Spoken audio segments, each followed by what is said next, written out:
In and out. Welcome aboard. I I was so overwhelmed by how much fun the extracurricular screening experience can be for a movie like this. I live for movies like this. I love Nature Gone Wrong, even though that's not exactly what this is.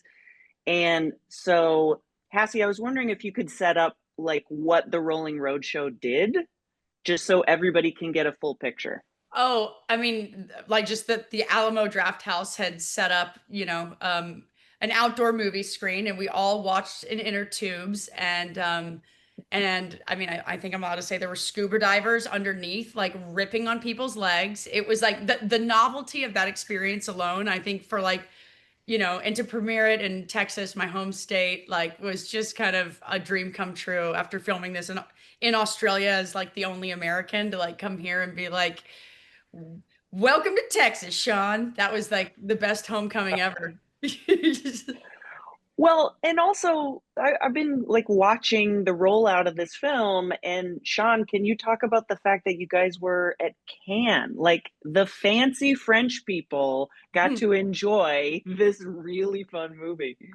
Yeah, I still can't believe it actually happened. We're the first shark film that's ever been selected, officially selected for Cannes. Like, there's been shark films in the market kind of market part of the festival, but so that's so no one expected that to happen, and I've got to give credit to the Jokers, French distributors that were like, oh, I think this has got a sneaky chance. So I actually didn't know we were in until a couple of weeks. I didn't even know we'd submitted until a couple of weeks before we were selected. So it was like the most incredible surprise. But yeah, the audience really loved it. I mean, they're just so kind of film savvy in terms of reading a film. At Cannes, and I was worried about it because it's the first time that like an audience had seen the finished film, but they absolutely loved just how fun it was. And I think also, there's so many serious dramas, they were just ready to unleash, and they were like yelling at the screen, and it was yeah, really great experience. Really quickly, like Australians don't love a lot of compliments or praise. And like, obviously a big part of that film festival is like the standing ovation at the end. And it was going on and on. And it feels a little bit like people singing happy birthday to you on repeat. And you don't know like always what to do with yourself or like, hug your co-stars.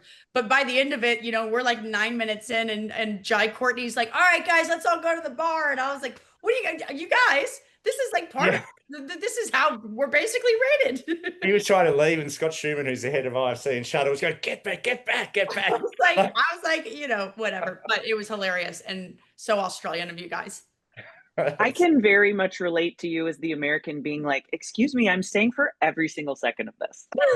I mean, like I won't lie. It is like I said, there is that kind of attention makes me uncomfortable too. But it's like Oh, yeah. after putting all the work in and how much like love and dedication Sean and the whole team, I'm like, I let it wash over me. I mean, I was crying. Yeah. So I guess I had a different experience of it. I was all teared up, and but we all just process attention differently. Yeah, I feel like that's a pretty relatable response, because just standing at the front of that room and feeling the recognition for something that you've all worked so hard on.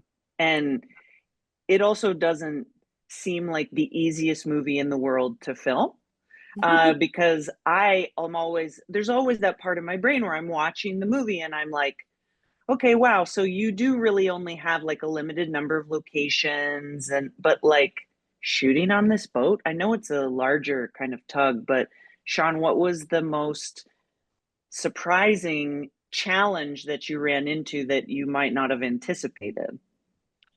I mean, just shooting out on water for real is like, that was terrifying to begin with, because it's kind of considered, after Jaws, it's kind of considered filmmaking suicide. But it was cost prohibitive to do it in a tank with a tugboat that size. The tank was like $80,000 a day. So it was like, well, I guess we're doing it for real. But I mean, I'd say probably 70 to 80% of the crew had seasickness, and you get back on land and you're swaying in the, trying to take a shower and just swaying, and then also it's like you had to find the exact points in the ocean, with longitude and latitude, where you could actually film it, because once it got past a certain time of day, I mean, we actually did one ultra wide shot that Jai's just, he's in it, but you're not, luckily no other actors are in the marine life barrier, which was a cage to keep them safe, and the force of the tides actually crunched the cage, and we had a real shark turn up at one point, and we had luckily the actors are kind of in the cage and they're safe. But I think that was on the first day that we were actually filming in the in the water, and a diver that was kind of patrolling the perimeter for extra safety got like he got pulled under the water and his fin got taken off, and so there was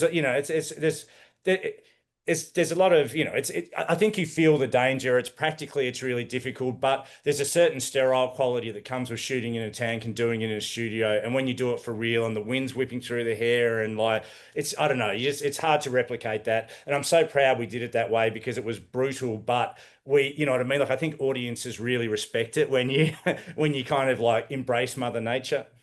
Yeah. You have to work that much harder in a tank to get people to buy it. Oh, And absolutely. I did no work believing it. I was just Good. immediately like in it. And I think I also, Hassie, I kind of picked out like a weird detail that I wanted to ask you, because among the many difficult things that you accomplish in this movie that I don't want to spoil in some cases, and you know what I'm talking about when I say that probably, your your character is handcuffed to a bed, and I was sort of like, wow, what's the handcuff wrangler like? Like, how, did those actually lock? Was there a person that? Yeah, they were real handcuffs. Yeah, it was and for a second we tried patting them. It came off immediately because so much of it is me just going like that, and that's what's real to the moment of anyone handcuffed to something they don't want to be. And yeah, like I forgot who it was. I think it was the sound. Someone was like, I heard, you know what I mean? And a lot of those cuts and bruises were real by the end of that shoot. Um, Fun. yeah. I'm hearing the sound of flesh ripping. Can you make that quieter or that? Yeah, yeah, exactly. Exactly. Actually, Sean, I have, like, when I see a movie that is so visceral these days, oftentimes I find that the folks in charge of creating them are like, we tried to do as much as we could practical, and that kind of seems like the case with this one as well. Um, is there something in this that people would be really surprised is practical that normally folks would try to do VFX for? I know you had some VFX, you had to, but was there a surprising thing that was actually real?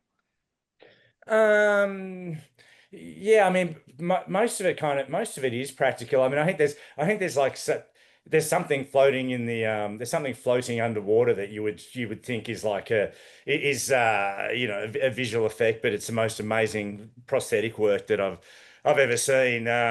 And actually we shot that for such a long time because I just absolutely loved it. And one of the producers said, oh, it was like the worst comment of the day when I went, I could just watch this for hours, and it's like a dismembered part of the body, but the artistry was just incredible. But I don't want to sort of spoil anything, but kind of Hassie does some stuff with digits or with her hand that is just makes you wince, and that's just like acting. It's like where you're believing you're seeing something that's like tapping into your imagination, but it's and I mean you really went there for for those moments. Yeah. Yeah, I fainted Did while we were filming that stuff. did you? Without spoiling it, yeah, later, like, yeah. I think there was a level, it was a combination of things. Like, I'm not exactly like a blood squeamish person, but I think that there was a level of hyperventilating. It was the last scene of the movie that we shot. And so it was just, it had been a long couple of months, and it just, you know what I mean? And the DP was like, you guys, and I'm just like handcuffed, like slowly going down. And no, but it was, so much of that was like you said, visceral. And I'm actually really proud that like there is no CGI in that. I This is the moment when I love audiences seeing a movie in an environment with other people, like a lot of other people, like a theater on the lake or whatever, because like hearing everyone's response, like I was yelling because we were outdoors, I was yelling at the top of my lungs. Oh, that's So awesome. that's so great. Thank you. Genuine surprise in the plot. I was like, holy shit. So I mean, cool. this, yeah, it's an audience film. You know, every decision is about making it. It's a thrill ride, and it'll take you to the edge, but not in a way that feels like an ordeal. It is always fun. You know, it just feels like a super fun roller coaster. So, you know, so it's designed for the big screen. That speaking of that, there was an element of it. I don't think I'm giving anything away by saying like this villain of the movie. He has this video camera and he collects these trophies of the people that he's killed, the women that he's killed. But I was kind of seeing them. I was having like an out of body experience for a moment because I was watching that character watch his victims, and then I realized that I was watching all of that myself. Was So that Yeah, yeah, it's very meta. But yeah, I think it's also very character based because you know it's all serial killers keep their trophies, and it shows how long that he's kind of been doing this. But also like you know VHS is very hard to trace. It's analog. It doesn't leave a kind of a digital footprint, and but also there's a great you know like cinematic legacy of like you know like Peeping Tom and in like you know Road to Perdition, even where Jude Law kind of feels this films that moment of kind of like you know almost like the spirit kind of leaving the body, or even John Doe in Seven. So I felt like there was this great kind of legacy. Plus, it worked kind of perfectly for the character. man? That's true. Those are great comparisons because I I think that movies that hit like a sledgehammer like this one does, like there's all this extra context because I mean I think people would go, oh, it's shark movie, it's like Jaws, but like no, there's a lot more going on if you really want to look at it, and I think it just makes it that much cooler. It gives it a little weight, you know, like more. Absolutely, yeah. Yeah, I think there's a lot. I think there's a lot. I mean, I think that's the great thing about genre. It acts as a Trojan horse to bring other things into it. But first and foremost, it's got to be this thrill ride. And as long as you take that, that's fantastic. But if you're looking, you know, if you're looking closer, there's a lot of other stuff to enjoy there as well. Hassie, how likely are you to watch all of your projects? Because you've done so much TV and you have like a lot of episodes of stuff. But do you normally go back and kind of watch everything as a fan? there have been some things, you know what I mean? Like Tacoma, you know, I love to rewatch that with my friends just because it's so fun to like, you know, every one of those days is filled with so many jokes and inside jokes and ad libs and improv that didn't even make it. So it just like makes me like laugh so much. And then, you know, I can be a harsh critic of my own work, but you know, when I first watched this movie, I was like, you know, I have to say, like, I was like proud. You know, I felt like I left everything on the field and like it just, you know, Sean helped me like reach these moments and God bless him. Like, I mean, I've never met anyone who loves movie and cinema. And like he gave me a reference list of movies that like helped do so much heavy lifting for me and create so much backstory. So I think between like our relationship and the relationship with my actors, we were able to create something that I'm very proud of, you know. Did you even think about Zephyr's name as a piece of inspiration, like kind of the meaning of Sure. it? Sure. I mean, there was more to that in the script that actually didn't make it. Um, but it's a name she's given herself. And I don't know if I'm allowed to say that, but yeah, it's not her legal name. That's awesome. Because the another one of like the whole. I've run out of time. I can't believe it, but Oh, sorry. the the whole time I just feel like there's so much more that everyone was doing that y'all were hoping that fans would find. Yeah. Like it feels like that kind of movie, and so if anybody ever tries to pigeonhole it as like, oh, this is like a simple movie, then I'm more than happy to argue with them because it's like actually. There's there's not Yeah. one beat or moment of this movie that Sean hasn't either sketched, storyboarded, thought, put so much thought, has reference to. I mean, like really, I think it's a like a love letter to genre, and then the way he's been able to like add comedy and this love story, and there's just like something for everyone. And I'm just, you know, it's such a fun ride. And I think it like lets people like laugh, it lets people scream. It's like, you know, it's just kind of it, you know, it sells itself. Sorry, Yeah. Sean. I'm your publicist now, by the way. Oh no, that's great. I think it also. I mean, I think it works on an allegorical level as well. It's like there is a sort of shark conservation message where it's like the sharks aren't the baddies for once, and and I think it's interesting to debate with dangerous animals. Like I know who I think is the most dangerous animal, and she may be on this call, but Hey. Yeah, and I appreciated that element of it, of course, because I also in my past have swam in the vicinity of schooling hammerhead sharks that were acting territorial and lived to tell the tale to you today. Like, Oh. right. Thank you. We are all badasses, is what I'm trying to brag about. Oh yeah. I still haven't done the cage dive yet. It was the first thing I said, I can't direct this without doing it. And then, of course, the schedule and we were in it. And it was like, well, that's obviously going to happen afterwards. But Get it together, Sean. Get in the water. If anybody says their name is Tucker, get out.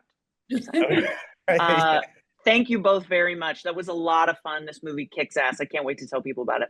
Thanks so much. You're a Grace. badass.